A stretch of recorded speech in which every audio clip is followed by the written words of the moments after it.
Hello every one. അപ്പോൾ ഞാൻ കഴിഞ്ഞ പ്രാവശ്യം ഒരു വീഡിയോ ചെയ്തിട്ടുണ്ടായിരുന്നു ഹ്യൂമിഡിഫയറിൻ്റെ ഗുണങ്ങളെ പറ്റിയിട്ട്. ഹ്യൂമിഡിഫയർ ട്രൈ ചെയ്ത് നോക്കാത്തവർ എന്തായാലും ട്രൈ ചെയ്ത് നോക്കണം. വിൻ്റർ സീസണിൽ വളരെ യൂസ്ഫുൾ ആണ്, പ്രത്യേകിച്ച് കുട്ടികളുടെ ഇൻഫെക്ഷൻസിൻ്റെ ഒരു ഇതൊക്കെ കുറയ്ക്കാൻ വേണ്ടിയിട്ട്, സിംറ്റംസ് ഒക്കെ കുറയ്ക്കാൻ വേണ്ടിയിട്ട് എന്നൊക്കെ ഞാൻ പറഞ്ഞിട്ടുണ്ടായിരുന്നു. പക്ഷേ കുറച്ച് കാര്യങ്ങളൊക്കെ വളരെ ഇമ്പോർട്ടൻ്റ് ആണ്. ഒരുപക്ഷെ ചിലപ്പോൾ നിങ്ങൾക്ക് അറിയുണ്ടാവില്ല, അപ്പോൾ ഞാനൊന്ന് ഷെയർ ചെയ്യാമെന്ന് വിചാരിച്ചു.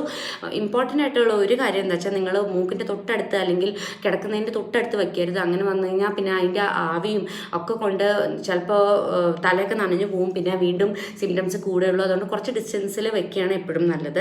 ഒന്നാമത്തെ കാര്യം. രണ്ടാമത്തെ കാര്യം, ഞാൻ പ്രത്യേകിച്ച് കഴിഞ്ഞ പ്രാവശ്യം തന്നെ പറഞ്ഞിരുന്നു, കൂൾ മിസ്റ്റ് ഹ്യൂമിഡിഫയർ വേണം യൂസ് ചെയ്യാൻ. അതാണ് എപ്പോഴും നല്ലത്. പിന്നെ അതുപോലെ തന്നെ റെഗുലറായിട്ട് അത് ക്ലീൻ ചെയ്യണം കേട്ടോ. ഡെയിലി നമ്മൾ ജസ്റ്റ് ഒന്ന് വെറുതെ വെള്ളത്തിലൊന്ന് കഴുകി പിന്നെ വാട്ടർ ചേഞ്ച് ചെയ്യണമെന്നാണ് എപ്പോഴും നല്ലത്. പിന്നെ വാട്ടർ യൂസ് ചെയ്യുമ്പം പറ്റണ പോലെ നിങ്ങൾ നല്ല ഫിൽറ്റേർഡ് വാട്ടർ യൂസ് ചെയ്യുക. അത് എപ്പോഴും നല്ലതാണ് ഹ്യൂമിഡിഫയറിൻ്റെ ആ ഒരു മെഷീനിൻ്റെ ഇതിന് വേണ്ടിയിട്ട്. എന്താ ഞാൻ പറയാം.